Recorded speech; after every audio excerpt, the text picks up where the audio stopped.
আরে বন্ধু দেখ পানির কি অবস্থা, মনে হয় আমরে গিলা খাই লাগবে। পানি গিলে খাইবো নাকি? যে ঠান্ডা বেটা, এর ভিতরে গুছুগুলো তুই বাঁচবি? আরে কি কর বেটা, এর মধ্যে আমি কিছু করবো? তুই ভাই ধরবি আমার লগে? বাজি ধরার আগে এক কাজ কর, তুই বাসায় যা, যা তোর বউ পোলা মানুষ যারা আছে একে মাপ সাপ চায়া। আরে কে কে? কে তুই বুঝোস না? আমি শর্টকাট তোর বুঝাই দিতে চাই। পানি যে ঠান্ডা, এই পানিতে গুসল করলে তোরা তো বেটা বাঁচান যাবো না। তার মানে এই গুসুলি তোর হলো শেষ গুসল। এই গুসল দেওয়ার পরে তোর এই কবরস্থানে শোয়ানো হইবে। যা, আমি তাও রাজি আছি, যা। আচ্ছা আমি ডুব দিমু, তুই প্রতি ডুবে কত করে দিবি ক? তুই কত করে নিবি এটা ক? 200 করে দিবি, 200। আচ্ছা ঠিক আছে, আমি রাজি। এই শুন, 100 ডুবে কত আহে জানোস? 2000 কি আহে। আমি 100 ডুব নিম, আমি 200 ডুব দিম। বুঝছস? তুই ই কর, টিয়া পয়সা তো নাই, কেই জমি টমি বেচা, তুই টিয়া পয়সা রেডি কর, আমি ডুব দিবার গেলাম। আচ্ছা ঠিক আছে, আমার কাছে যা আছে আমি এনে তোরে দিমু।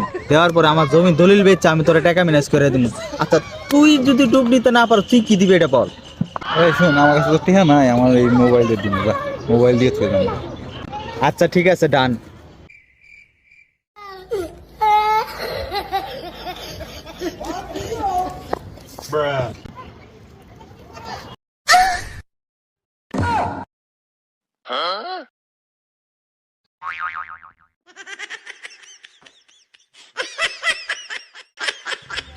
হ্যালো মোবাইল, মোবাইল গেলে বহু মোবাইল কিনা হামো, জীবন গেলে জীবন পাবো না।